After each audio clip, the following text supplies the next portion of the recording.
Pues esta semana ha sido fabulosamente nutrida de arte, Así es. ¿no? Y de historia. Y fíjate que hace unas semanas aproximadamente tuve el gusto de poder ser invitado a un evento Ok. de descendientes, ¿verdad? Todos ellos pues de las principales plumas muralísticas. Oh, de los pinceles. De los pinceles, sí. Ok. Bueno, exactamente. Vamos a corregir mejor, ¿no? Pinceles que plumas, Ajá. ¿verdad? Y fue un éxito total esa reunión. Qué maravilla. Y fíjate que ahí supe de algo que pues, era muy poco sabido. Ajá. Hay tres muralistas muy importantes, Claro. ¿no? Ajá. Tú lo sabes. Dime los nombres tú. Diego Rivera, Ujú, José Clemente Orozco ujú. y David Alfaro Siqueiros. Es correcto. Yo pondría primero a Orozco porque nació primero que ellos. Más viejito, O sí. sea, para empezar, Es yo correcto. le daría ese crédito Ok, a ajá. él.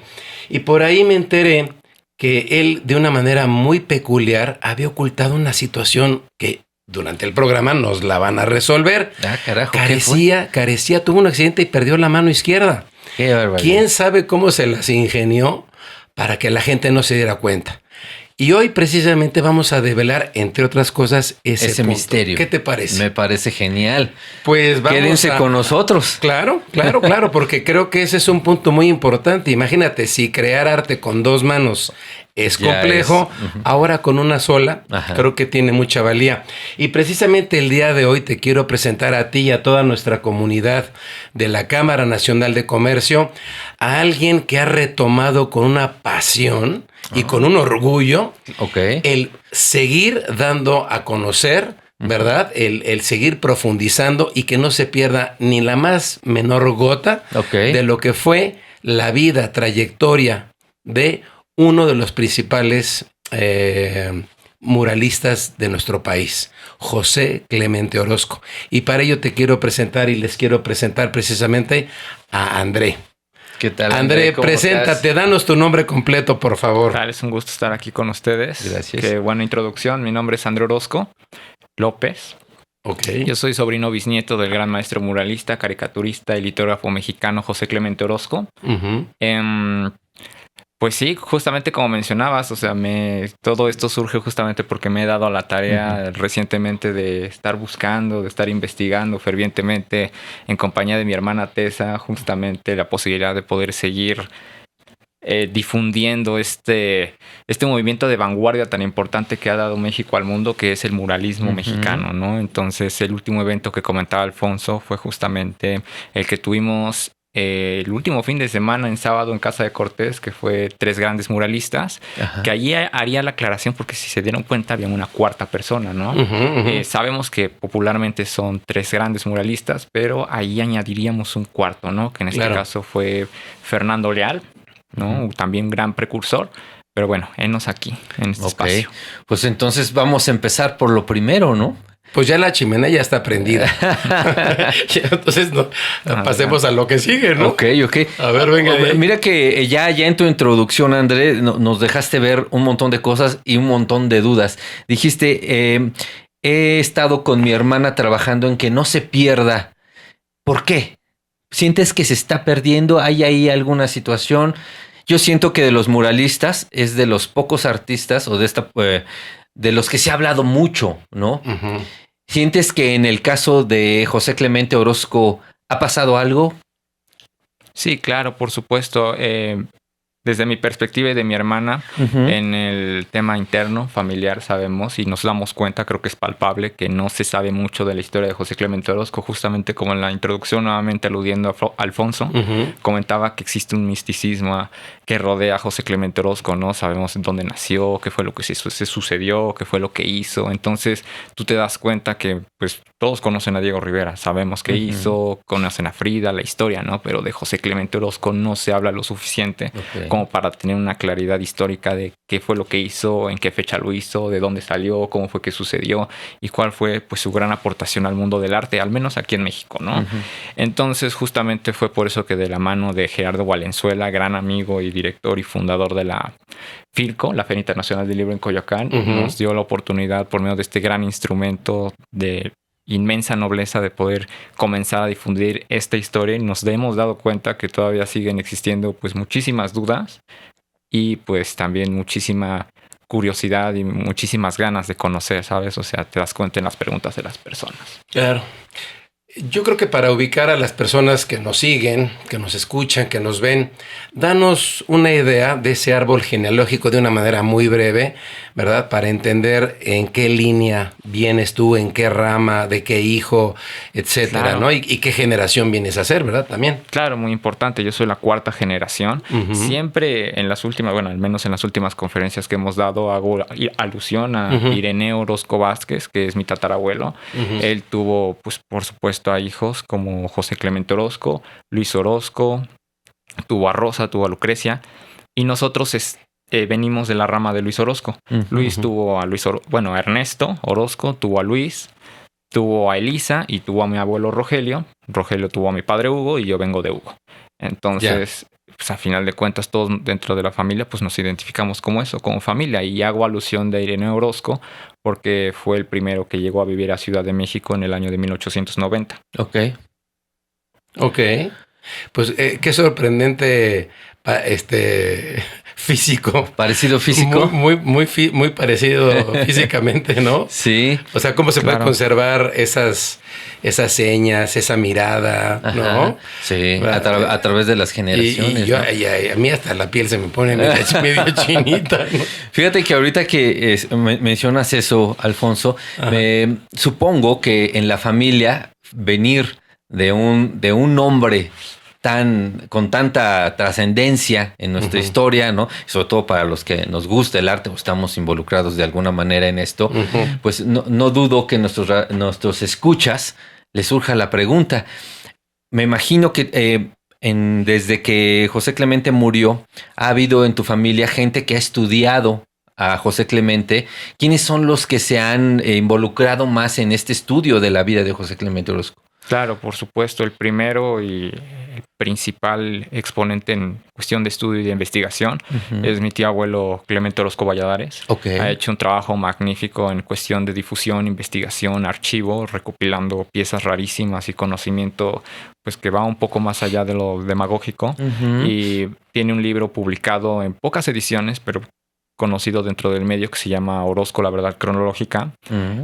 Esta pasión y este conocimiento pues lo heredó a su hijo José Clemente Orozco Farías, que también tiene una trayectoria no solamente como investigador, sino como artista. Okay. Él también tiene su obra. Ajá. Y pues mi tía Clarisa, con la que yo también tengo mucho contacto y es al lado de sus hijas, que son mis primas Marena y Gabriela, me han dado toda la libertad, toda la confianza y pues por supuesto la información necesaria para poder compartirla con el público. O sea, tú ya vendrías a ser la tercera generación de investigadores del tema. Investigadores y difusores, porque más que adjudicarme el mérito de la investigación, esa se la adjudico meramente a mi hermana, porque dentro de su campo de investigación y de formación profesional, ella es la investigadora, yo soy más la difusión, sí investigo, pero ella es la que da forma a toda esta cúmulo de información, ¿no? Exacto. Sí. Porque, o sea, no es solamente el pintor, no solamente son las obras, sino es el hombre, ¿no? Sí, exactamente. Y también las aportaciones que tuvo en otras áreas, porque sabemos que el muralismo naturalmente, bueno, por su naturaleza es pintura, pero también incursionó dentro del ballet y son cosas que no se saben. Tuvo aportaciones en la arquitectura. Ajá. De hecho, Luis Barragán fue uno de los principales influenciados por él y sabemos que Luis Barragán en México pues, es conocido como un gran arquitecto y está dentro de las cartas que se dirigían en una relación de muchísimo respeto y de muchísima amistad, pero sí. Es una aportación muy importante que es necesario que la gente sepa. Todo artista se da a conocer por una primera obra probablemente, ¿no? O sea, la primera, ¿no? La primera que causó una sensación y puede ser que a lo mejor esa primera obra haya sido a temprana edad. Desde tu punto de vista, o ¿qué obra, qué pieza se considera la primera, la que jaló la atención de todo mundo? Ya sea a lo mejor de la propia familia, a lo mejor si fue a temprana edad. ¿Cuál podría ser considerada la primera obra? Así que con esa, digamos, arrancamos y a qué edad lo habrá hecho, ¿no? Fíjate qué pregunta. ¿Se sabe ese dato? ¿Ese Porque dato? igual no se sabe, Sí, a lo mejor no se sabe. Fíjate qué interesante pregunta, porque estamos hablando exclusivamente de una sola pieza, pero en el carácter de artista y de tamaño que es José Clemente Orozco, nunca se habla de una sola pieza en singular, sino hablamos de un conjunto. Un conjunto. Ajá, exactamente. Su primera exposición, bueno, su primer figura a gran escala, lejos de la caricatura, fue en el año 1915 y su primera exposición individual fue en el año de 1916. Pues era conocido justamente por ser caricaturista en diarios como El Imparcial, El Aguizote. Uh-huh. Entonces, si hablamos de cómo fue conocido ya en su carácter de muralista por una obra en particular, pues yo aludiría directamente al estudio de las mujeres. El estudio de las mujeres. Sí, pero no fue una sola obra en particular, fue un conjunto el conjunto de obras exacto, donde estudia de la mujer. El cuerpo femenino. Estaba más que conocerse por una sola obra, él se conocía por dotar su obra de identidad meramente mexicana. Uh-huh. Tanto en temática como en color. Fíjate que es una de las cosas que hablaba con Alfonso respecto de la cantidad de obras de dibujo uh-huh. que se encuentran de él, ¿no? Cuadernos uh-huh. con mucho uh-huh. trabajo de dibujo, ¿no? Uh-huh. Entonces estamos a prácticamente 110 años de esa primer serie o de ese primer grupo de obras que él empezó a desarrollar bajo tema femenino, digamos, 110 años, ¿no? Es una conmemoración importante, ¿no? Importantísima, ¿no? Sí, es correcto. Okay. Sabemos, evidentemente, que él pues tuvo relación con los otros dos nombres, con Rivera y con Siqueiros, ¿no? Claro. Por el orden cronológico de nacimiento y eso, los años que ellos estuvieron interactuando juntos, en activo, bueno, no juntos, pero sí en activo, ¿no? Que estaban los tres pintando en esos momentos, no fue tanto. Fueron alrededor de 20 tantos años. Uh-huh, uh-huh. Tú como en tu estudio o en el estudio tuyo y de tu hermana, ¿cómo consideran que fue esa relación entre ellos tres? Bueno, es una pregunta interesante, digo, porque dices 20 años, yo tengo 26, entonces es la mayor parte de mi vida, ¿no? Una relación profesional así. Sí. Pero no solo lo veo desde, bueno, si la pregunta es desde mi filtro personal y el de mi hermana, tanto en los diarios que se escriben, tanto en las cartas que hay, siempre las relaciones de mucho respeto. Sí existió, pues cierta fricción, pero uh-huh. exclusivamente en el ámbito profesional, pues así como es. Cualquiera, ¿no? Finalmente lo que uno busca siempre es su aporte al arte, cuál es tu identidad, y entonces en esa búsqueda, también sobre todo en lo que se habla, sí, siempre queda abierta a quién es mejor, y surgen riñas, pero al final la información que presentamos en compañía de Siqueiros, de Rivera, con mi hermana, estamos de acuerdo que la relación siempre fue de mucho respeto, y hay videos y hay fotografías en donde se les puede ver en compañía, siempre con un mismo objetivo, que es darle dignidad y educación a México, a América y al mundo. Esa era la misión real, que estaba por encima de cualquier... de las diferencias personales, exacto, ¿no? Que pudiera llegar a existir. Uh-huh.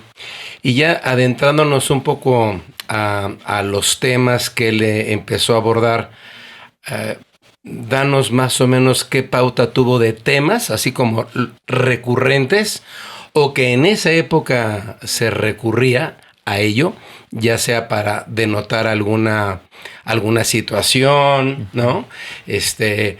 A mí en lo particular me llama mucho el tema del mestizaje, claro. Pero estrictamente hablando, ¿qué temas abordó él y el mestizaje, qué importancia tuvo en su obra?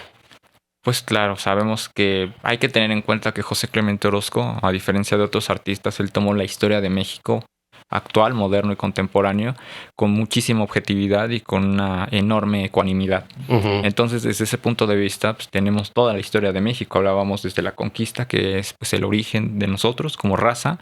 Después tenemos la evangelización, que es el nacimiento, la destrucción de la Coatlicue, uh-huh. y el nacimiento de Tecuatlazupe, que es la Virgen de Guadalupe. Luego tenemos la emancipación, que es la independencia. Tenemos un Hidalgo. Tenemos la reforma con Juárez. Y tenemos pues también la revolución, ¿no? Pasando por distintos filtros, pero siempre teniendo en cuenta los orígenes de donde venimos y qué es lo que representamos, no como mestizos, criollos o indígenas, sino a final de cuentas como una sociedad en un plano geopolítico bien localizado con valores propios. ¿Y cuáles consideras que fueron las influencias y pictóricas que marcaron la vida de José Clemente Orozco? Pues bueno, todos tienen sus grandes maestros. Orozco tenía una gran necesidad de conocer pues las pinturas originales en Europa, en su viaje de 3 meses que hizo en el 32. Y pues relata mucho conocer al Greco, a Tintoretto, ¿no? Como una gran aportación al arte con una técnica excepcional. Pero pues también hablamos, digo, en temática. Ajá. Y pues su obra está influenciada directamente por una identidad mexicana. Y pues me preguntan muchísimo, pues, ¿por qué el caballo? Pues era la única forma de transporte. O sea, era un animal omnipresente directamente como fuente de energía para el campo, la ciudad. Y es por eso que se puede ver mucho en su obra. Además, pues bueno, él estudió también en la Escuela de Agricultura, pequeña cirugía, dibujo de máquinas. También viajó. Su primer viaje en ferrocarril a la Ciudad de México fue cuando se mudaron. Entonces ahí también tenemos una gran influencia que vamos a ver directamente plasmada en su obra. Uh-huh. El pintar al fresco ha de tener unas peculiaridades muy particulares y José Clemente Orozco fue un gran exponente de esta forma de pintar, ¿no? Sí. ¿Qué retos había que tener para pintar al fresco? ¿Qué complejidades se tenían? Danos una pincelada. Una pincelada de eso. ¿Sí? Trataré de hacerlo lo más breve posible porque para pintar un mural se necesitan una serie de condiciones que capaciten al artista para su ejecución. Primeramente, pues necesita un absoluto dominio del dibujo natural por el tema del que se trata y poder resolver cualquier figura de la que se trate a cualquier escala. Necesita también conocimientos técnicos tan vastos como en este caso hablábamos de matemáticas, geometría, física. También hablamos en cuestiones técnicas, pues teoría del color, todo esa serie de aspectos. También hablamos conocimientos profesionales de arquitectura. Necesitas también pues personalidad, intelectual es como considerado como originalidad. Se necesita una agilidad intelectiva formidable para poder hacer esto, entre otros aspectos pues bastante complejos que te capaciten, ¿no? Como pintor para la ejecución de este tipo de arte monumental de la cual estamos hablando. ¿Él inspeccionó o trabajó, coqueteó con otras técnicas además del fresco? Bueno, en lo que corresponde a los murales sí trató de incursionar en algunas otras. Hablamos previamente de que cuando empezó su estudio formal en el desarrollo del fresco en los patios de la academia fue en el año de 1908 y pues tenían el tratado de Chenino Chenin y se necesitaba redescubrir el fresco y en esos periodos pues sí trató con diversos materiales. La encáustica, ¿no? Que eran pigmentos con cera cauterizados, pero pues se dio cuenta que eran demasiado sucios, ¿no? Para poder ser preservados conforme al tiempo. Y entonces pues fue al fresco directamente con la que basó todo su universo pictórico y también contribuyó con Siqueiros al desarrollo de la piroxilina. Pero realmente su técnica era el clásico fresco renacentista. Yo recuerdo una película que quizás a mí en lo personal inmediatamente me llevaría a estos pintores que están, ¿no? Ahí en la zona de batalla, ¿no? Pintando.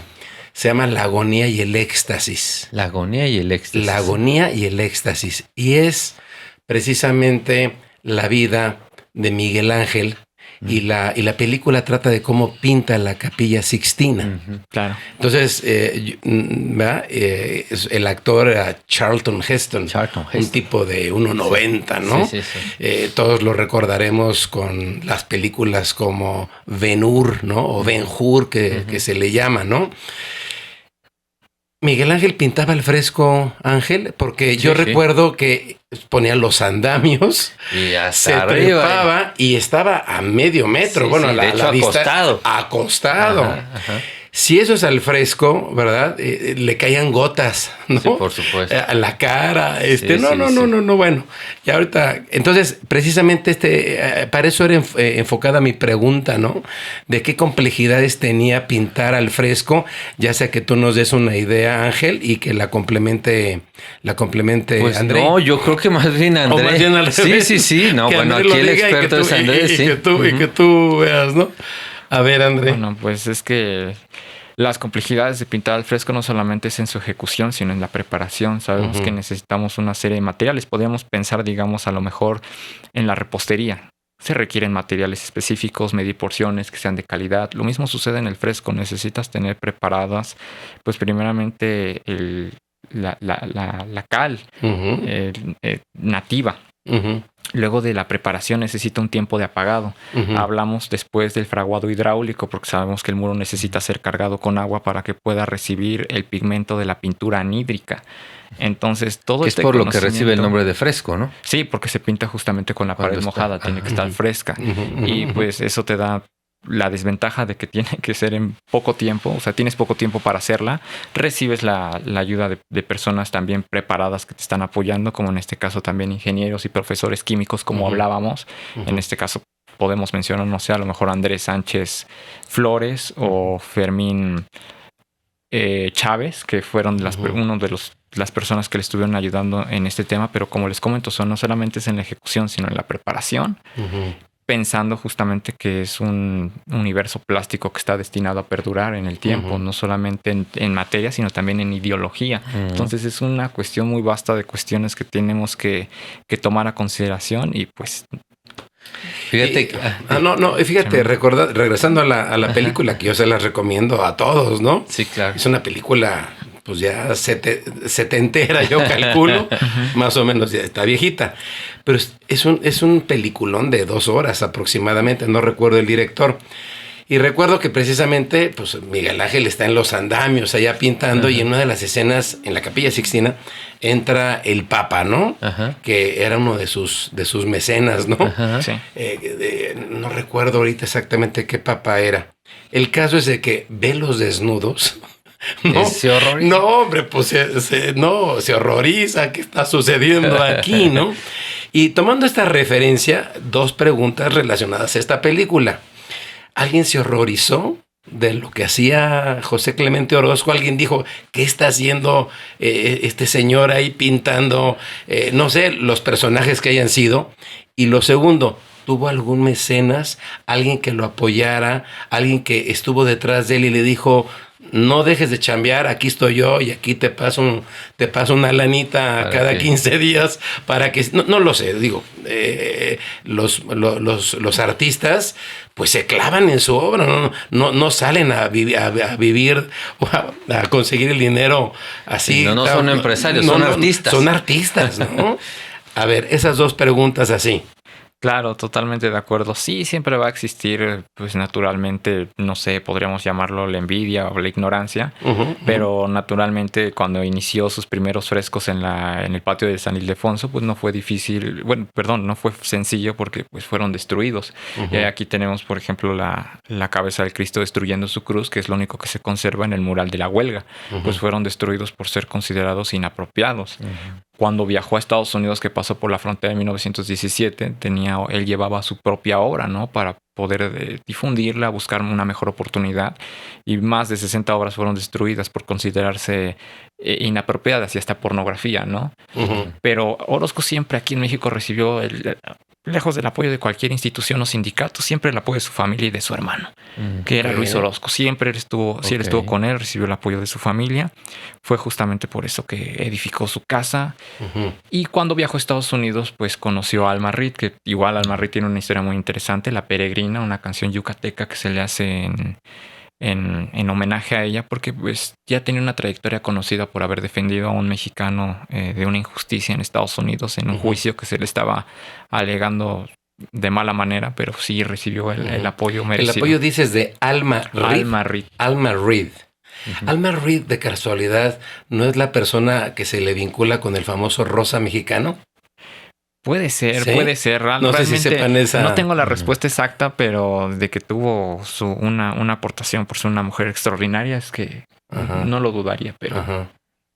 Pero sería interesante, ¿no? Sí. Fíjate que ahorita que estabas hablando nuevamente acerca de Miguel Ángel y las dificultades y eso, no pude evitar imaginar a Orozco pintando Sí, eso. sí, claro. Y se me vino a la mente mi pintura favorita de José Clemente Orozco, que es El hombre en llamas. Es una de las más conocidas, porque además, o sea, es impresionante cuando la ves desde ahí abajo. Te quería preguntar, mi querido André, ¿tú tienes alguna obra que consideres que es la que más te gusta?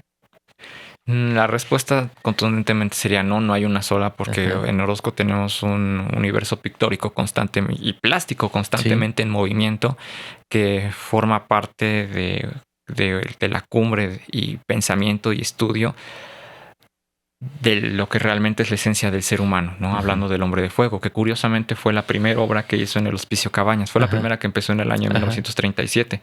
Ya de ahí hizo las demás, pero esa es considerada como su obra cumbre, precisamente por tener pues un significado muy trascendente. Digo, se le han acuñado bastantes, pero se requiere un poco más de conocimiento para poder llegar a él. Ok.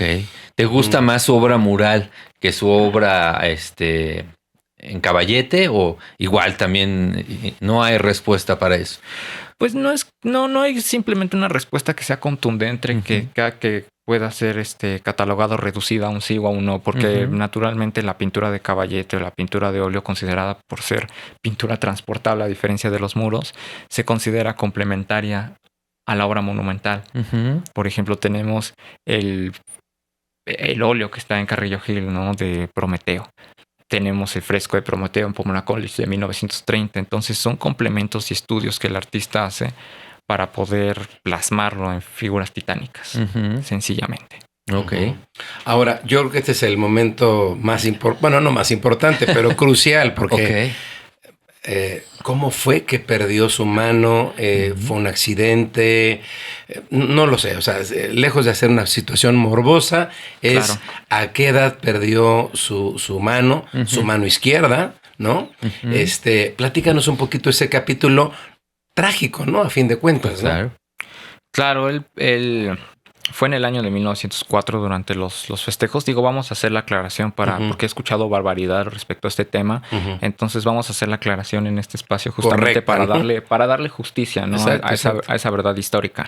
La realidad es que él estaba en el año 1904 para los festejos de Día de Muertos, preparativos de octubre, haciendo la mezcla de pólvora que era pues necesaria y fundamental para las brujas y tronadores, ¿no? Él lo describe como un accidente como cualquier otro. La reacción de pólvora reventó, hubo una pequeña explosión química generada que únicamente le afectó 2 dedos de la mano, que es el pequeño, el meñique y el anular. Fue atendido en el hospital de San Lázaro, y pues posteriormente, a falta de cuidado, de mejores cuidados y de asepsia en ese tiempo, le cayó gangrena y no hubo más remedio que amputarla.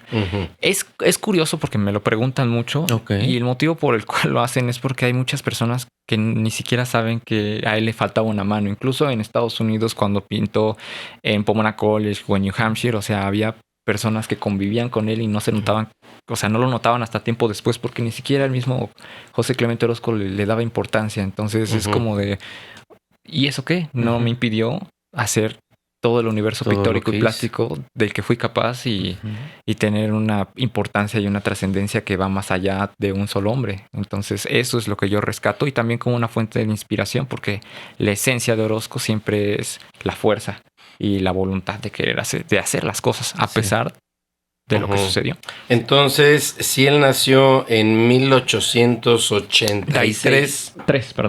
1883. 83, sí. 23 de noviembre. Ajá. Exacto. Estamos hablando que tenía 20 años.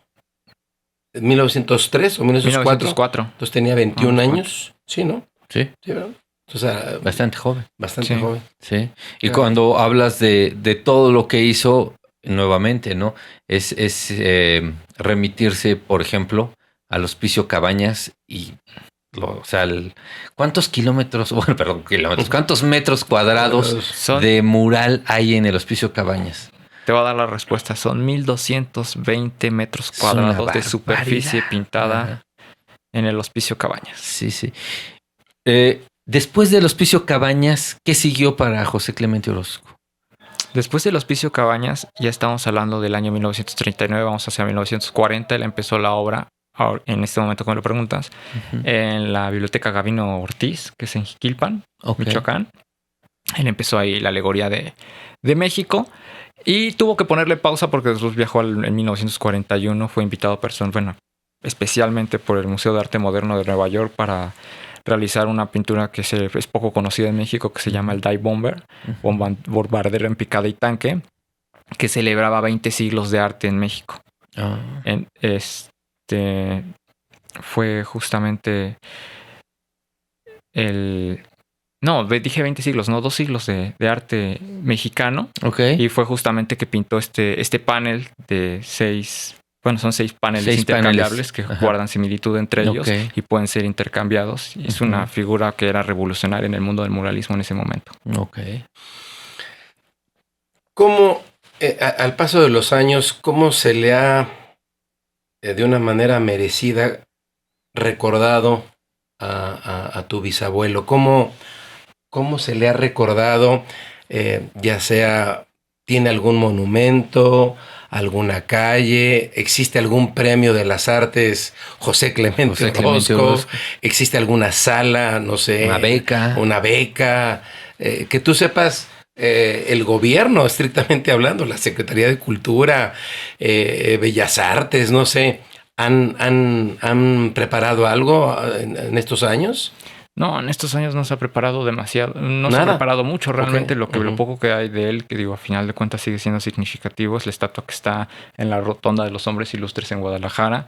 También se le hizo una conmemoración hace no mucho tiempo en su ciudad natal, que es, Zapotlán el Grande, conocido como Ciudad Guzmán. Pero no, eso es algo que todavía seguimos presionando, o sea, que haya más reconocimiento a su obra y pues por supuesto a su aporte en el mundo del arte. ¿Existe todavía la casa donde él nació, en esta población que mencionas? Sí, todavía existe. ¿Y podría hacerse algo estrictamente ahí o la casa ya pasó a formar parte de propiedad de particulares? ¿Ya no es de ustedes esa casa? Bueno, vamos avanzando. Realmente ha habido muchas edificaciones que no guardan la originalidad. Lo que sí esta es su casa estudio, que él mismo edificó en Coyoacán. Y pues en Guadalajara está Casa Orozco, pero bueno, era un estudio que él tenía, pero no. O sea, realmente eso es lo que hace falta, justamente, que se le dedique un museo. Y mi tío abuelo Clemente Orozco fue muy... presionó mucho al gobierno para que se hiciera algo en ese tiempo. Entonces estamos tratando de retomar la lucha para que exista un espacio en el que se le reconozca como es debido. ¿Dónde descansan los restos de José Clemente Orozco? En el Panteón de Dolores. En la Rotonda de los Hombres Ilustres. Sí, nosotros queríamos, realmente se quería, hasta donde tengo conocimiento, que se le enterrara bajo una de sus obras cumbre, que era El Hombre de Fuego, conocido así, pero pues no fue posible. No fue posible hacerlo. Si no me falla, los 3 muralistas que están ahí, ¿no? Están ahí, ahí. Que tienen unas esculturas prácticamente, que son maravillosas. Como parte de un contenido y que podamos acercarnos a una biografía autorizada, a un contenido genuino, ¿qué escritor nos puedes recomendar o qué libro nos puedes recomendar para acercarnos a conocer la biografía más cercana a José Clemente Orozco? Pues la suya. Tal cual. Él mismo hizo su propia autobiografía, publicada en el año 1942. Sí, es todos sus viajes, todo su conocimiento visto desde su perspectiva. Es una aportación muy importante que no es muy conocida, pero si quieres leer a otros autores, digo, adelante, pero lo principal siempre va a ser él. Y La Verdad Cronológica, que es un libro que publicó justamente su hijo, mi tío abuelo, Clemente Orozco Valladares, que está publicado en un estudio por medio de la Universidad de Guadalajara. ¿Qué por la Universidad de Guadalajara lo publicó? Lo publicó, no hizo los suficientes ejemplares, pero todavía se podría conseguir. Sería algo interesante, ¿saben? Poder hacer también difusión, una reedición de este archivo para que pueda ser publicado y mejor conocido. Sí. Pues sobre todo porque este año, ¿cuántos años cumple tu tío bisabuelo de fallecido? ¿No son 75 años de su muerte? No, son más. ¿Es más? Estamos hablando que él falleció en el año 1949. 49. Ok. este año se cumple un aniversario importante por parte de su vida, en este caso. Sí, su aniversario luctuoso. Su aniversario luctuoso, pero lo festejamos más con su natalicio, que es el 140. Bueno, claro, por supuesto, pero una conmemoración de su muerte, yo creo que es importante tomarla en cuenta. Claro. La Secretaría de Cultura, Bellas Artes, ¿tienen preparado algún asunto al respecto? ¿Alguna celebración? Fíjate, en este momento no tengo un conocimiento exacto de si esté preparando algo o no, si ya existe una propuesta sobre la mesa, pero pues desde luego que vamos a tener la presencia de la familia en la Feria Internacional de Libros de Coyoacán. Ajá, Ahí ok. sí, por supuesto que independientemente de esperar a que el gobierno haga algo, ¿no? Nosotros vamos a tener nuestra propia aportación para dar más presencia y homenaje a un gran artista. Es que este año 3 artistas, si no me falla, al menos de los que yo recuerdo, Frida Kahlo murió en el 54, Sí, ¿no? 4. En el 80, año de muerte de tu bisabuelo. Es 1949. 1949, Ajá. el 4. Ajá. Y Siqueiros En el 74. en el 74. Están los 444, ¿no? Sí. Bueno, 449, ¿no? Yo creo que sí sería importante que este año se pudiera hacer algo, precisamente tomando de la mano que es un aniversario cerrado en este caso, ¿no? Fíjate. Conmemoración de la muerte, ¿no? Aquí en La Chimenea, mi querido André, solemos viajar al pasado en nuestras máquinas del tiempo. Y es una pregunta que le hacemos constantemente a nuestros invitados y que Sí. ahorita escuchándote pensé, si tuvieras una máquina del tiempo y pudieras viajar en algún punto con tu bisabuelo, ¿qué le preguntarías? ¿En qué momento sería? ¿Cuándo está pintando qué? ¿Lo has alguna vez imaginado? Claro, fíjate que es una de las preguntas que yo mismo me hago y pues muchas personas me hacen porque mi relación con personas de mi misma generación no es la misma que con personas mayores. Yo crecí directamente pues escuchando las historias de mis abuelos. Entonces yo, si tuviera una máquina de tiempo, regresaría al auge que fue en el año de 1920, ya terminada la revolución. Y no estoy seguro si le preguntaría algo directamente, pero con el simple hecho de poder observarlo, yo creo que ya es más enriquecedor que cualquier cosa que él pudiera decirme, porque él no se expresaba con palabras, él se expresaba pintando. De hecho, cuando recibió el Premio Nacional de las Ciencias y Artes en 1946, él nos dio un discurso. Él dijo, mi pintura habla por mí mismo. Entonces, qué mejor que poder observarlo. Eso sería lo único que yo desearía. Y a la mano de esto que te pregunta Ángel, de este viaje al pasado, ¿qué nos podrías platicar respecto a alguna anécdota? Ahorita conversábamos un poco al respecto de su casa estudio en Coyoacán. ¿Qué nos platicas? Una anécdota de esas que poco se sepa para que aquí en La Chimenea Tengamos una primicia. Tenemos una primicia, claro. Claro, pues por supuesto, mira, anécdotas hay muchas, pero una particularmente que me gustaría, pues bueno, digamos, retomar como algo importante. Sabemos que se hace el recorrido del pequeño turibús, que es la ruta oficial de Coyoacán, ¿no? Que está bien estudiada por historiadores, licenciados. O sea, es una ruta ya bien planeada. Entonces, en una ocasión a mi tía Elizabeth le ofrecieron la posibilidad de que pudiera pues tomar el recorrido sin ningún costo, con la finalidad de que se pudiera divertir, ¿no? Entonces, ella les hizo una pregunta muy, muy simple. Les dice, claro, tú pasas por la casa estudio de José Clemente Orozco, tu recorrido hace una parada o hace alguna alusión. Y le dijeron, pero si José Clemente Orozco jamás tuvo ninguna casa ni ningún estudio en Coyoacán. Válgame Dios. Te agradezco. ¿Sabes? Digo, no estamos buscando perjudicar a nadie, pero sí lo que queremos es justamente de que se tenga el conocimiento de muchas cosas que a lo mejor no han sido bien difundidas o bien conocidas, y aquí tenemos un ejemplo claro, ¿no? Y claro, para nada es grosería, sino es simplemente guardar respeto, homenaje, y creo que vale muchísimo la pena. No como algo malo, sino pues como algo muy sencillo, o sea. Claro. Yo creo que ahora que viene la FILCO, la Feria Internacional del Libro en Coyoacán, en junio, yo creo que es un momento muy culturalmente idóneo para empezar a picar, ¿no? Sí. Algunas gentes del área de cultura y de la alcaldía por lo pronto, ¿no? Y es que Coyoacán está rodeado de tantas ilustres personas, el mismo Francisco Sosa, claro. Frida Kahlo, en este caso José Clemente Orozco, y bueno, todo Hernán Cortés. El mismísimo. ¿no? El mismísimo Cortés, y la casa de la Malinche que está ahí en la calle Francisco de Higuera, Sosa. ¿no? Ajá. En fin, o sea, cuántas cosas hay ahí. Así es que a mí me gustaría, por ejemplo, que nos dieras una pauta. Coyoacán como tal, ¿qué lugar te gusta de Coyoacán? Porque digo, a fin de cuentas, esta Filco fue promotor de alguna forma con ideas tuyas y de tu hermana Tessa, Claro. de reunir a los descendientes, ¿no? Que estamos ahorita mencionando, Claro. incluyendo a Fernando Leal. Fernando Leal. Platícanos cómo se dio esa situación de esta reunión que hubo. Claro, como sabemos, pues bueno, ya Filco se está convirtiendo en una tradición no solo para los coyoacanenses, sino para personas que nos visitan desde todo el mundo, seamos sinceros, ¿no?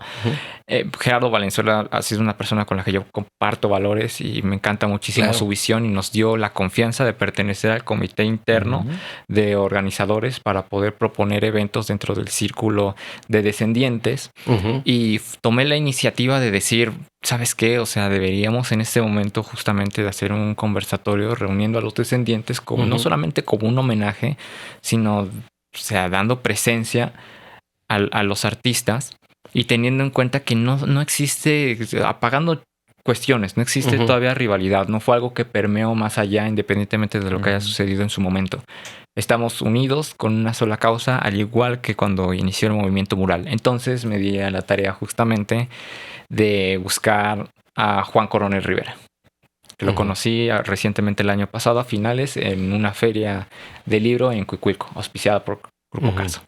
Luego después tenemos a nuestro querido amigo David Alfaro Siqueiros, que ambos son nietos de los respectivos. Yo soy cuarta generación, ellos son tercera. Entonces tuve conversaciones con él. Fue una persona muy directa conmigo, me preguntó cuáles eran mis intenciones, porque sabemos que en este medio siempre existe la posibilidad de desconfianza, ¿no? Claro. Entonces le presenté el proyecto, le hablé de la visión, le comenté qué es lo que podíamos hacer y al final no es una lucha que se gane de manera individual, no es un mérito que se le adjudica a una sola persona, sino es un conjunto. Entonces él era naturalmente una pieza importante para poder incorporar dentro de este universo pictórico y ya es una persona de 70 años en contraste que yo tengo 26. Entonces logramos esa amalgama justamente para que pudiera acompañarnos y al final casi a último momento apareció Fernando Leal, que él es segunda generación, él es hijo. Y además, pues son personas que ya tienen cierta trayectoria, no solamente por ser hijos, nietos o bisnietos, sino son personas que se han construido un camino. Entonces, no fue tan bien sencillo convencerlo porque existía la duda de qué es lo que íbamos a hacer, pero me senté con él, lo hablamos, lo incorporamos y al final, tú que estuviste ahí, el resultado fue algo que ni siquiera yo mismo esperaba, sino superó las expectativas. Entonces, eso fue algo muy enriquecedor, fue una anécdota que la verdad la llevo en mi corazón. Ok. ¿Y tienes planeadas otras entrevistas, otros eventos con ellos tres? Claro, o sea, mientras ellos estén vigentes, yo lo consulté directamente con ellos con todo el respeto y con toda la sinceridad y transparencia necesaria. Mientras haya aire, oxígeno en nuestros pulmones, nosotros vamos a estar haciendo acto de presencia y difusión real a la obra y al legado que dejan estos grandes maestros, no solo para México, sino para América y el resto del mundo. Muy bien. Perfecto.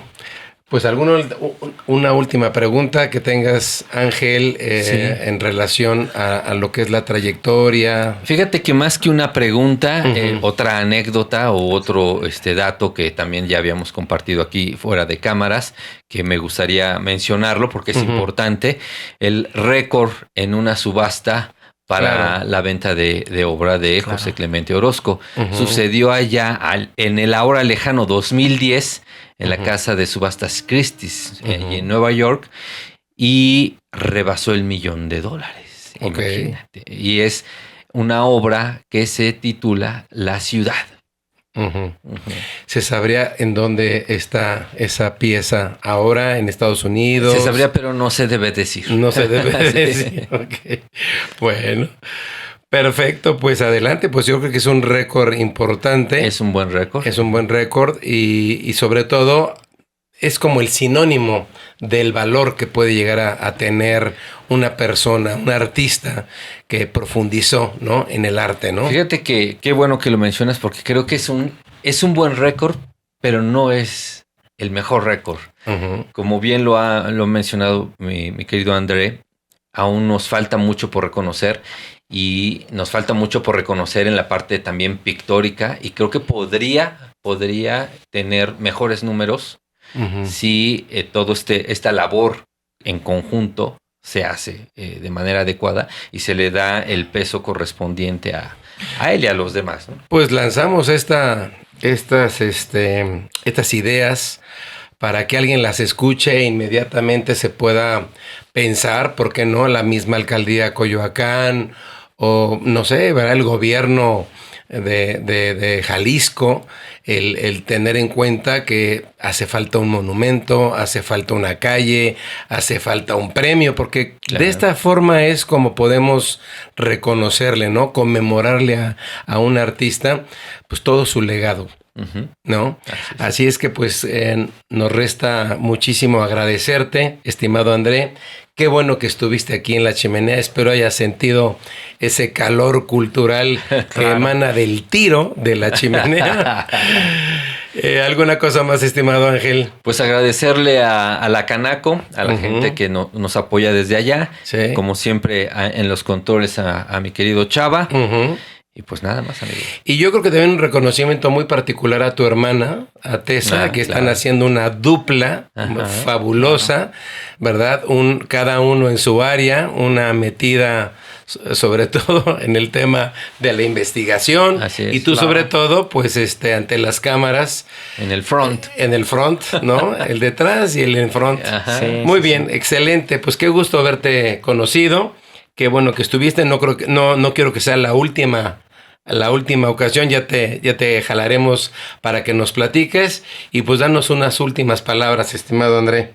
Pues por supuesto que yo les agradezco por el espacio, lo considero sumamente útil e importante que no solamente se difunda, sino también que existan personas que estén interesadas, porque sin esas personas nosotros no estaríamos aquí, para ser sinceros. Claro. Entonces el trabajo que estamos haciendo en difusión en diversos espacios tiene una trascendencia que va a ser positiva para siguientes generaciones, que es nuestro objetivo, que son las responsables de seguir nutriendo a nuestro país, no solamente de cultura, sino también hablamos de ciencia, hablamos de muchísimas disciplinas, ¿no?, en las que todavía tenemos aportación de los grandes muralistas para que construyamos un país muy, muy fuerte culturalmente. Como mi tío abuelo Clemente dice, un joven bien nutrido intelectualmente sería inmune a recibir despojos culturales, tanto propios como ajenos. Sí. Entonces, ahí es donde se resume todo, en la lucha de poder nutrir este país con conocimiento y cultura. Hay mucho que decir todavía. Qué bien, ¿no? Pues los esperamos para la próxima. Muchas gracias, Ángel.